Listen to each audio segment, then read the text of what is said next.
Will you just slap your neighbor and tell him I've been lifted? Oh, no, say it like you mean it. Shut your mouth, devil. I've been lifted already. It's too late.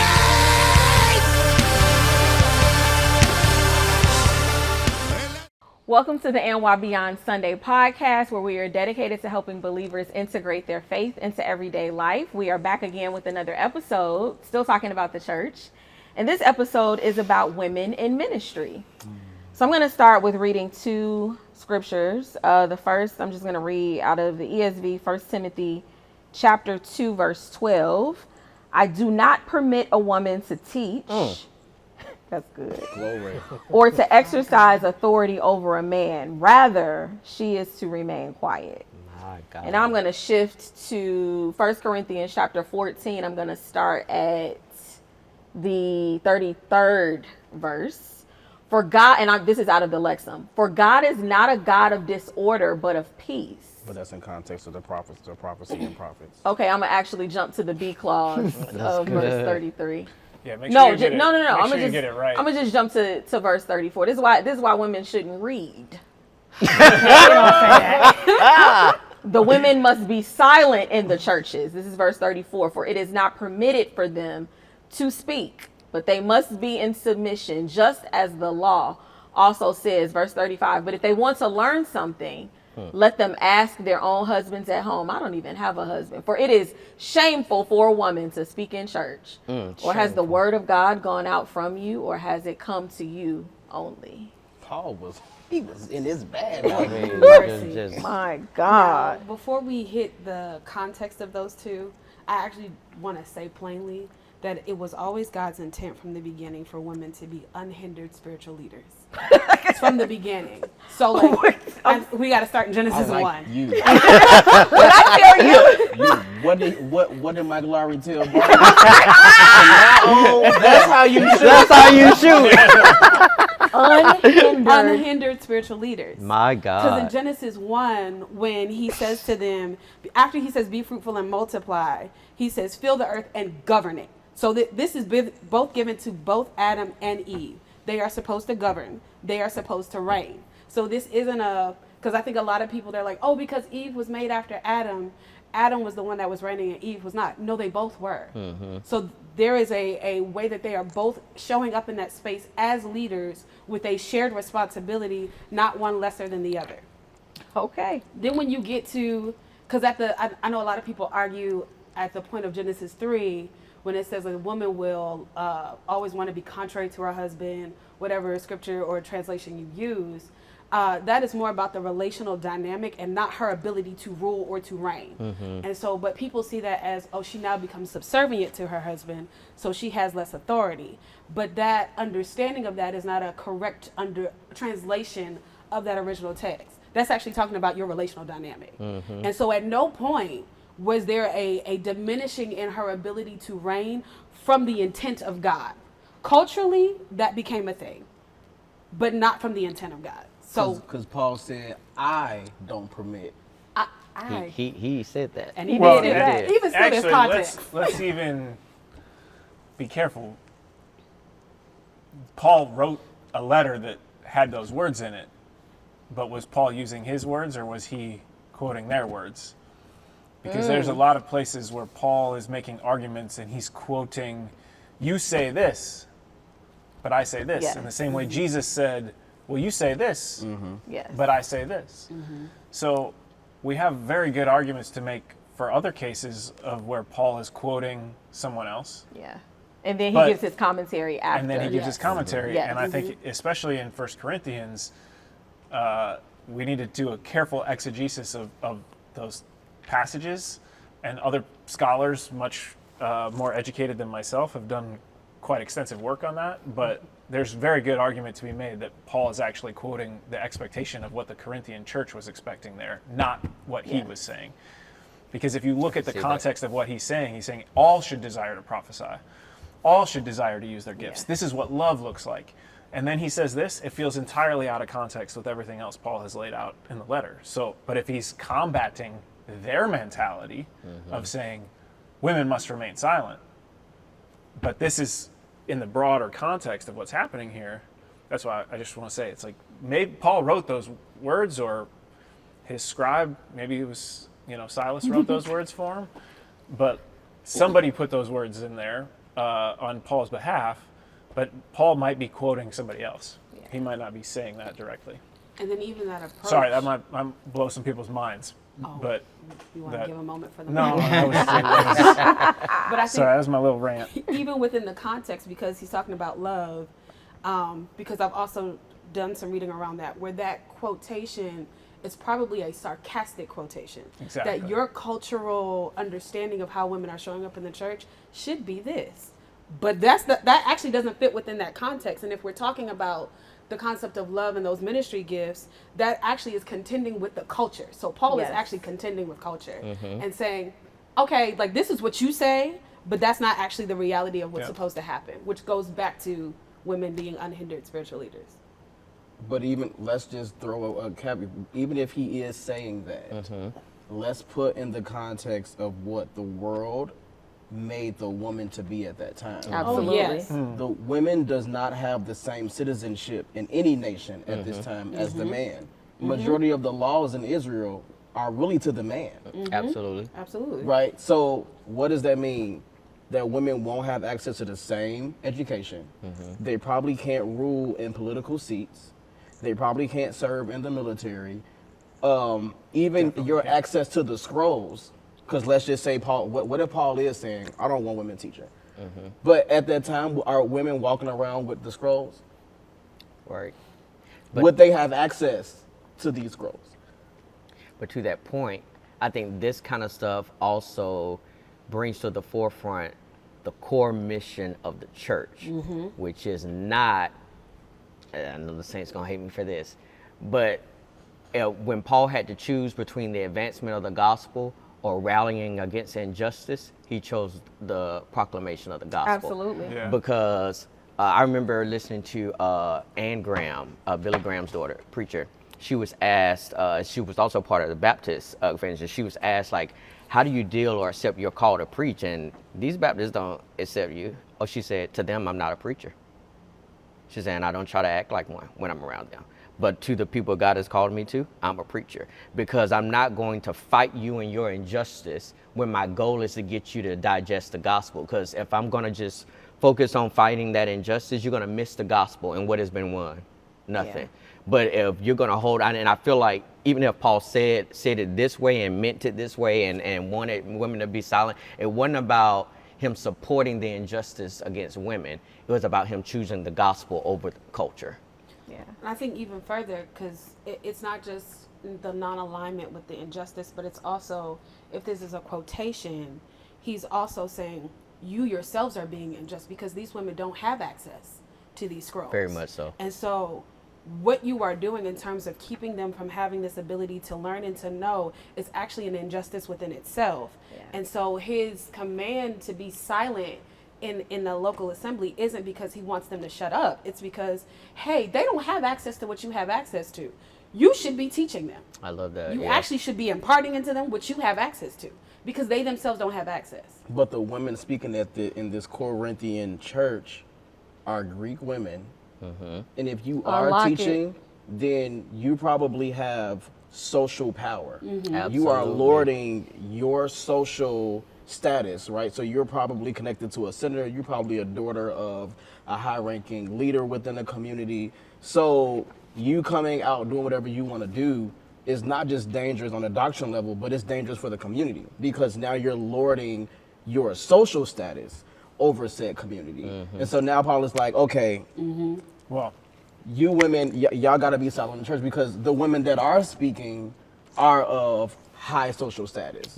And so Paul is not just dealing with the gender, but the social status of the ones choosing to speak. Because literally 6 verses up, he say, all of y'all can prophesy. The men, the women, you got a prophetic word, let's go. Actually, can y'all please stop telling people to stop speaking in tongues?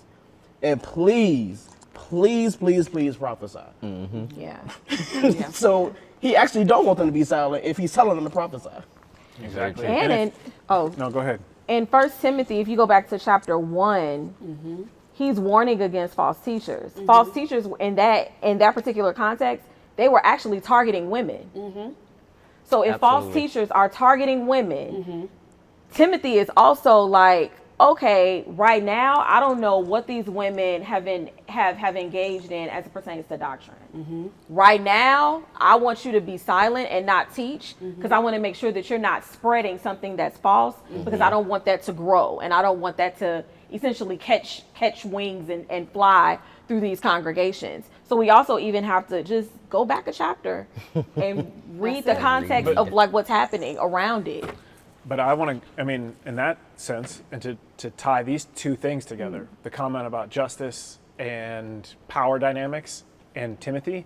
Well, where was Timothy when he got this letter from Paul? Well, if our history tells us correctly, he was in Ephesus. All right. What do we know about Ephesus?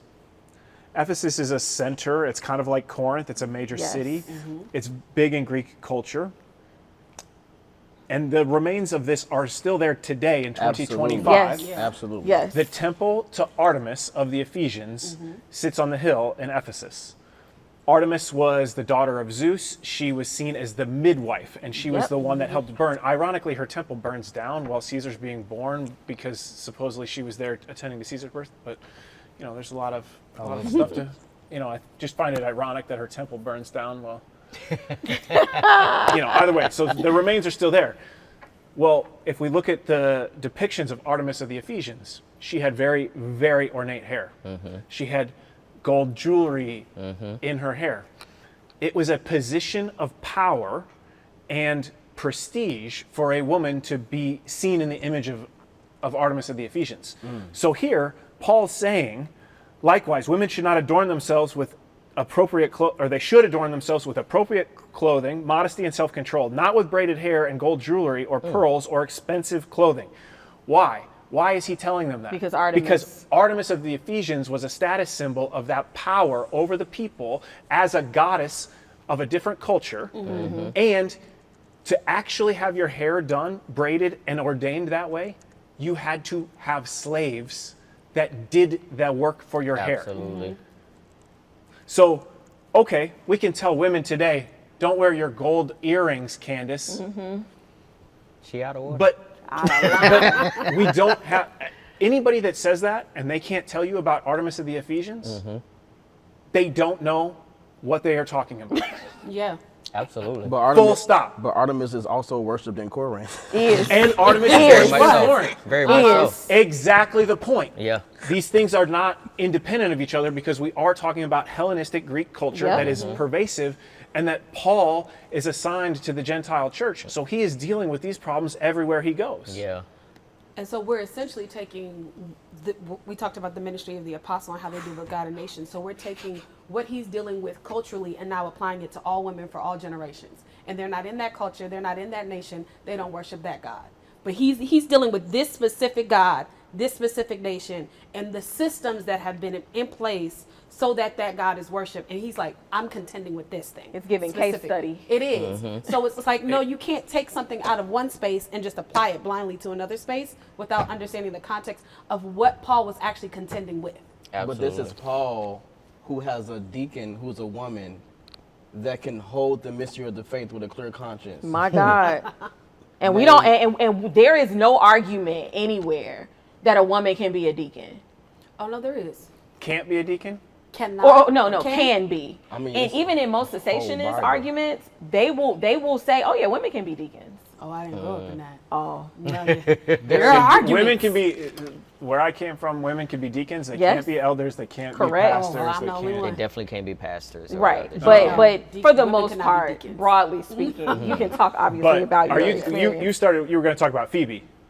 Right. So he has Phoebe, who is a deacon, and she's also sending She's a benefactor. She's I was about reading to these say. letters out loud. Yes. Like she's pulling up like, Hear ye, hear ye. And It again, speaks to that social status thing. Yes. It's She's that. speaking. Because also you being able to read Yes. is a whole nother level at this Absolutely. time. Yes, Right? because faith comes by hearing, and hearing by the word is because they can't read. Absolutely. Yeah. But here's the thing. But wait a minute. There ain't scriptures everywhere. Remember, Right. They're not. There is no empire back in Christianity to copy these letters. At all. All they have. No U version for you. No Right. U version. If you are a Jewish Christian, you probably have access to some Old Testament writings. maybe If Maybe. you are in yeah. the synagogue. Maybe. Yeah, absolutely. Yeah, synagogue. But I mean, it was a couple Pharisees that were elders, right? So like, it's sprinkled in there, right? Right. You got But- you got some access. Absolutely. But Maybe. if you are a Greek Christian, you only know what you heard. And if you don't know You how think to, the church in Rome had scrolls? None. none. No. None. But which is why the apostles kept saying, pay attention to what you heard, because there were no scrolls for them, right? But then you got Paul, who is in covenant and in union with Priscilla and Aquila. So it's so he's aware of women in ministry and Commissioning them. and Yeah. women being able to teach Yeah, and working with them. and working with them. So are you in error too, Paul? And some are funding him. You know, Yeah. And funding him. Funding. They funded Funding. Jesus And as well. I They used the funded word right because Jesus. before they funded Paul, they They funded funded They Jesus. funded Jesus. The women, Luke 1. Luke Luke 1. 8, 1 and 3. It's either Luke 1 or Luke no, no. 3. Luke 8, 1 and 3. Oh, 1 and okay. 3. Yeah. The 12 were with him. The women, Mary, Joanna, wife of Chusa, and Susanna are named as his benefactors, and many others. Or I love this. And the Joanna thing, this is Richard Bauckham makes a pervasive argument in the book Gospel Women that Joanna, wife of Chusa, is Junius. So the Junia, so excuse me, good. Junius is a mistranslation. So look at that. Even I in my advocation, Junia is the same person. And the interesting argument there is that Chusa was a manager of Harold's estates, or one of the estates. And so we have all of this insider information about Jesus' trial and all of these things that happen. So there's an interesting connection there that Chusa might have been kind of an informant that was able to give history and context to what happened with Harold and all of these pieces that were like, well, how would we have that information? And so it's an interesting place. Also tied to the healing of the in John 4, the healing of the I forget what he's called in John 4, the manager of the estate or the Roman elite, and his family is healed and comes to faith. There's a possible connection there. Again, those are hypothetical. I don't want to say definitively, but there's a very good scholarly argument to be made that there is a big connection there. All that to say, if that argument is accurate, then Joanna, wife of Chusa, who is one of the benefactors of Jesus and supporting his ministry, is also considered to be an apostle. ooh, I like that. Yeah. Like what's happening. I like that. Now, I actually want to go back to the. Because she was with him from the beginning. But I want to go back to the PB thing because I think I'm the only one that grew up where women could not be deacons. No, Oh, you did? Oh, well, maybe they could be deacons, but Okay, yeah, they were not, and they would cite, I think it's 1 Timothy 3, where it's like a deacon must be the husband of one wife. Oh, I And so have they're heard like- this argument. So they're yes. like, oh no, you can't do that because it's a husband of one wife. That husband of one wife is a Greek phrase, and I'm probably going to butcher, but it's Mias Gianikos Andra, which means a one-woman man, and that's an idiom. So it's an ancient Greek idiom that actually means marital fidelity. It does not actually denote gender requirement. And so yep. for people that may be like, well, what about the husband of one wife? That is actually an idiom or a phrase to denote marital fidelity that is not bound by a gender. And so even though it is translated husband of one wife, it's actually talking about you are the spouse of one person and you are faithful to that one person, both for the deacon and for the elder. That idiom is used twice. Yep. And so that kind of throws out now that, you have to be a man to be a deacon or an elder, because that is not a gender specific phrase. But we have a large cohort in the evangelical community that would argue that that's just a feminist reading that has crept into the church in the last 20 to 40 years because of the feminist movement in America. They also probably make single man deacons. And Yes. technically, if you want to be as strict to that as you are about women, be married. Yeah, need but to it be says married. you have to have children. and Right, you have And to so have children. I've heard the same argument that, like, when I was at a previous church, when I was ordained as an elder or I had hands laid on me as an elder, I didn't have children. And I had at least one person talk to me about that specifically and say, how do you feel about this? Because it says, you should manage your children well. Mighty Lamb. Wow. Did you say? What did you say? Yeah.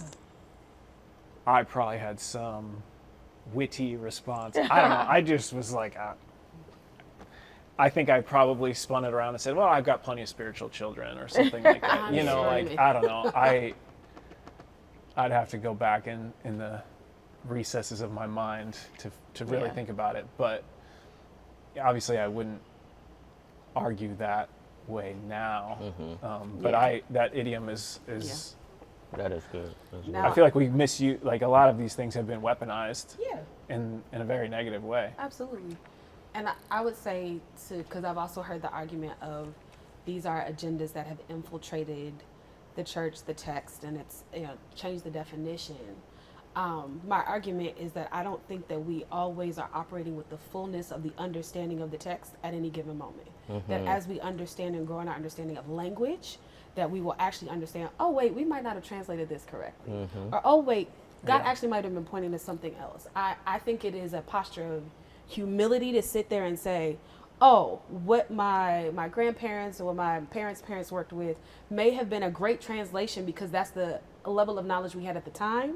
But now that we are growing in our knowledge of how to translate the text, it's like, oh, we actually need to make the adjustment and correct. Yeah. Well, I think I've said this to many people recently, and I think Dre and I were talking about this the other day, but we have access to more information today than we ever have before. yes. And even if you go back to the translations that we were talking about, well, the King James Version of the Bible had different manuscripts when it was translated than what we have today. So there are these arguments around discrepancies, and the NIV is not good because there's 12 verses that are missing. But, well, we actually have manuscripts that are older than the ones that the King James used that don't include that. So we have to hold that intention as we navigate this.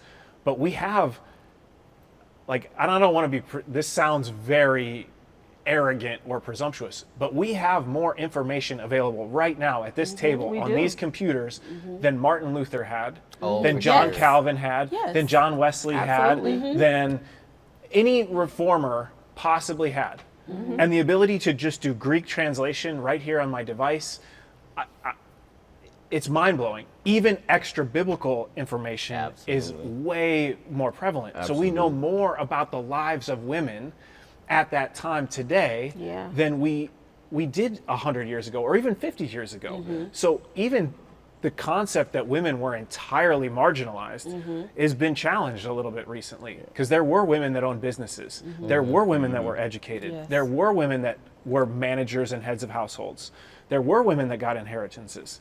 We have epigraphic, so on a gravestone, like we have evidence of women and the history of them. We have receipts from the marketplace that have women's names on them. We have all sorts of information to validate that the picture that we have operated with hasn't always been complete. Yeah. And I don't think that is a feminist reinterpretation. I don't think that's a liberal reinterpretation. I think that is simply, we have better information, and the agenda of the church has not always been pure.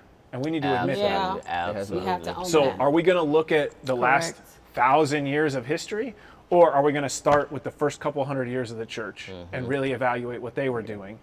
And then we can start looking at how that changed when the Roman Empire and the church merged. Absolutely. And then we can look at what happened throughout the medieval times all the way up to the Reformation. And then we can look at the agenda of those that were Absolutely. actually preserving some of these things that we have, that we're combating.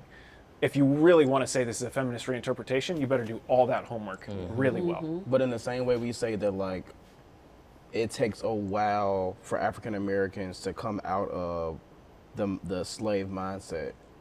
Remember, women just got the right to vote in 1920 something. Right. And, No, no, that was in the that was- 60s. I was like, that was 60s. That was 60. 1960? Yes. Women So- did not vote to the 60s. And here's the thing. Jesus. If you believe, like, if you come from that era and you believe that does not impact your theology, Yeah. Exactly. that is insane. That's Because you're that's a unwilling to name your generation ago. bias. Literally, Right. like, Right. I mean, let's just go to Romans 16. Well, Romans just 16. how easy is it for a man to say that only men can hold leadership positions? Right. Correct. Yeah. It's pretty Absolutely. easy. It's very easy. Very much so. But to Dre's point, I think even for women that still hold that view, you have to recognize that oppressive policy, oppressive experiences have shaped your interpretation and view, and your refusal to even consider that oppression has marred your mentality is bias. Because we can eliminate every man's every man's argument, but there are women today that will like rally. We should be silent. And if you can't I admit agree. that oppressive structures, particularly in this country, are influencing your bias, to Dre's point, it's just like, come on now. Yeah. Now, I'll But correct remember- it. Women did get the right to vote in 1920. Black women did not get the vote until. Okay, I was about to say, I remember, We've We been did. voting I remember something in 1960. And even women being allowed to be managers on their job. It took for World War II to happen for the men to be Oh, sent yeah. over. For it's like, oh, you know what? They should actually work to keep the economy going. Yeah. So like women, Absolutely. if Paul actually meant that, it makes sense because of the way men view women at the time, which is why you're going to see more women in ministry today. Like, I'm And- called yeah. because that liberation is going to now impact your hearing the Lord as well, right? Absolutely. Oh, But definitely. like Romans 16 is clear. Like Paul saying, I commend you, our sister Phoebe, a deacon of the church of Century. I don't know the proper way. So that you may welcome her in the Lord, fitting for the saints, and help her in whatever she may require of you. But he just said, I don't want no woman lording over a man. But then he said, whatever she requires of you, fam, you need to do it. Yeah.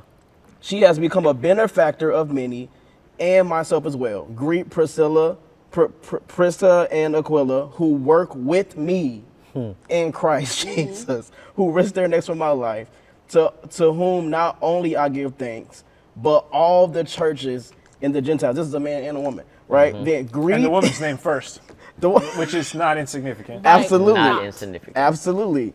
Greet also in the church, my beloved Jesus Christ. But I want to get to Andronicus and Junia, right? My relatives who were prisoners with me, they are prominent among the apostles, and they were in Christ before I was.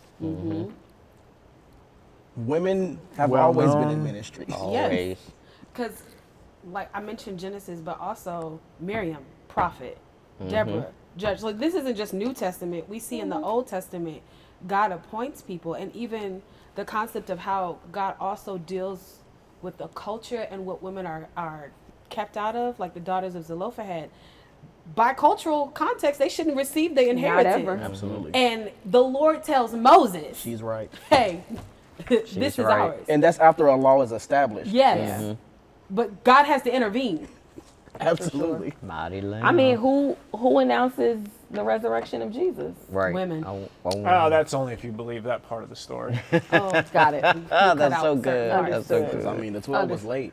Late. Late. But- But the party game. real quick, back to the among the apostles or known by the apostles for Andronicus and Junia. That's a place where I do think our translations matter. Absolutely. Yeah. Because there are translators. That word among, or I think it can be translated, are esteemed by, Well known to. well known to, of. So there is a way to translate, there are numerous ways to translate that as a conjunction. And there is an interpretive choice happening when it is translated as they are known by the apostles or they are known among the Oh apostles. yeah. Because even And- translation is political, but that's It is. another. Well, translation is interpreted. There is a Yeah. part of our translation that is an interpretation. So if your bias when you're interpreting is that women cannot hold these roles, then there's no way that these two women could be apostles. Among. So they couldn't have been among the apostles. They had to be known by the apostles. But if women can be affirmed as apostles, well, then they could be known among the apostles. Yeah. Yeah. So that's not to demonize. I think I feel very passionate about this, but there are people that have done exegetical work and care deeply about the church that come up with a very different conclusion. I disagree with it vehemently, so I don't necessarily think it's entirely malicious, but they are coming from a place of, I have made this conclusion, and therefore I'm going to read into the text this conclusion. Absolutely. Yeah. And so that's where I think multiple translations, very, very helpful for anybody listening. Multiple translations, always good. Weigh them, evaluate them, and translations that are done by committee, always going to be better than a single individual. Absolutely. Every Oh, time. Absolutely. Absolutely. Because in the same way, there are some translations that say Phoebe a servant. It takes out deacon because Yeah. it wants to remove that Yeah. from her. But which is weird because Apostle Paul and Peter call themselves a servant. Right. So you can, That's there is also no true. getting away from. But see, the I fact. think that's a. There's yeah, no getting yeah, away yeah. from it. That's true. You can't get away from it. You can try all you want. It's really y'all refusing to read the rest of the book. That's really the thing. Because it's political. Absolutely. But if a woman can be a prophet, My God.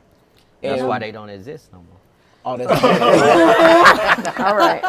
if a woman could be a prophet, and we It can, explains it all. That's why the gifts have ceased, that's because why they women did. could have gotten a hold of these Yeah. things. Man. Oh, God. let's kill all the yeah, gifts. because that's the only way they can be known. You Yeah. wanna Man, that's going to be control so the women, taken out of kill the gifts. context. That's the worst thing about recordings. Somebody's going to take that and think I really meant it. Yeah, and it's okay. I'll just replay. You know, Just replay that section over and I'll over. replay that section. But yeah, think of it. If a woman is intelligent enough, Think about Paul. We're doing the same thing to him. We just take it out of context. Yeah. Absolutely. I mean, that letter to Timothy was a whole DM. It was. Yeah. Actually, yeah. it was. Yeah. And we read it like it was written to me personally. That was a Right. personal Because letter. I'm do going that to often. fan the gifts into flame, which I do think can apply to. The principle for sure. Absolutely. Yeah. If a woman is intelligent enough to grab the burden of God and communicate it to a body of believers, Surely. surely If a woman is capable of carrying humanity forward and we are incapable of carrying humanity forward without a woman, then I think it's irresponsible That's so good. Dave just to won. say that they cannot teach in the church. Yeah. Yeah. absolutely. Yeah. And I wish she could be here to speak for herself. My dear friend Cherith Nordling talks about this often, but if we reduce the ability to communicate salvation to only men, My God. then we have taken away a woman's ability to actually commune with God. And it means that God does not love women and that they are subordinate species. Jesus the Christ. So if we really want to say that women cannot teach, they cannot prophesy, they cannot hold an office in the church, and that it can only be governed by men, then we have set up something that deifies men over women and deifies men as the head of humanity. And that is not a reflection of Christ, that is not a reflection of God, and that's not a reflection of how he made humanity. Absolutely. I think also to add to that, the concept of how a woman may experience God or her revelation would be different from a man because what she's experiencing internally is not the same as a man. So you are also cutting off this level of revelation of who God is. And so now your revelation of God is capped.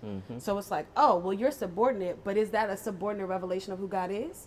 Or is that actually who God is? And so putting her on the shelf or pushing her to the back also is you pushing forward. My revelation is the revelation, and the male revelation trumps everything. When it's like, No, if in the garden they are both ruling and they're both governing, there's both the revelation that they are carrying together in that rulership and in that governance. Absolutely. Women are just, go ahead. And I was just gonna kind of adjacent to that, like, I think understanding women, like, because again, Ricky, I think that all human beings are image bearers.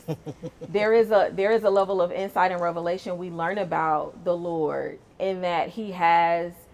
We are women because He has feminine characteristics.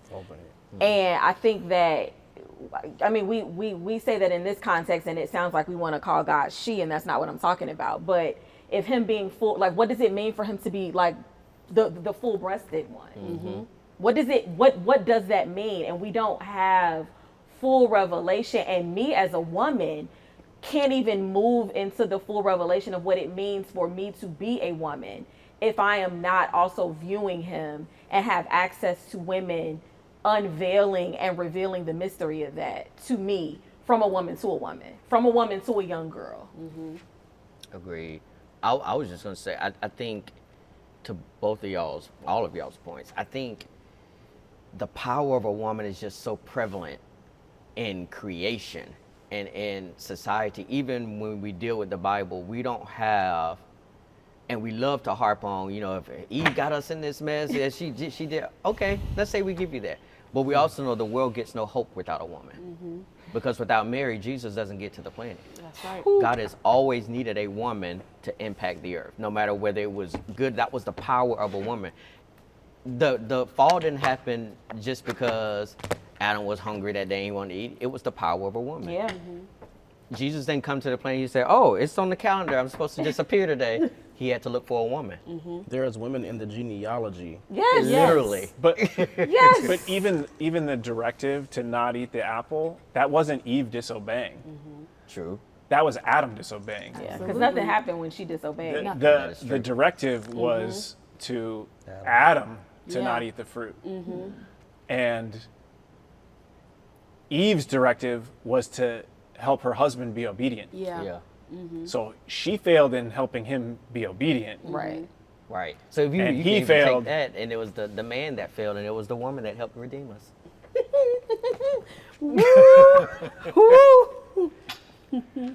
It's always the man that fails. It's I can always- tell you, as a married man, and I love my wife, the man is the one that fails. Absolutely. And and at the end of the day, the main reason why this happened in the garden is because Adam wasn't on his post. Absolutely. Period. Absolutely. Period. You were not keeping shamaring the that garden. thing. Right. You were not keeping the garden, shamaring that thing. You could have put, hey, look, I done seen the snake around 5 a.m. That ain't a snake. Right. That thing shape shift. It's He gonna obviously have a wanna conversation communicate with you. Right. Literally, because if you would have been taking care of that garden, you would have known he'd been there for a while now. Right. Yeah, he was not smart. And even when we get to New Testament and find out Adam wasn't like off in La La Land somewhere, you sat here and watched this happen. Right. Absolutely. You really wasn't doing nothing in this moment. You really feel Right. Because you're looking at it Right. unfold Right. before your Right. eyes. She's doing a You very done gave it a detailed name method. already. You already done named this thing by the time. Absolutely. Oh, Thank man. God for women and women in ministry. Women in ministry. We fully agree and we believe in women in ministry in All Nations Worship Assembly. We do. Amen. Always have. Our apostle has commissioned women. There's probably more women commissioned here than men. That may be true. And Yeah. if you need some scholarly research, I've got books on books on books on books. That's good. As a woman who grew up in a couple of churches where, and we've talked about this off camera, I didn't know that this was still a conversation until I got to seminary. So there is also a level of freedom and privilege that a lot of women like me are sitting in because we've never had to experience the resistance. Got it. Well, that's amazing. Like, I didn't know that. I remember I had to write a paper on this, and I'm like, we're talking about this?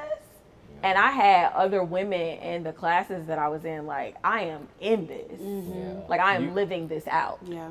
And I was completely shocked. Well, I just mentioned Cherith.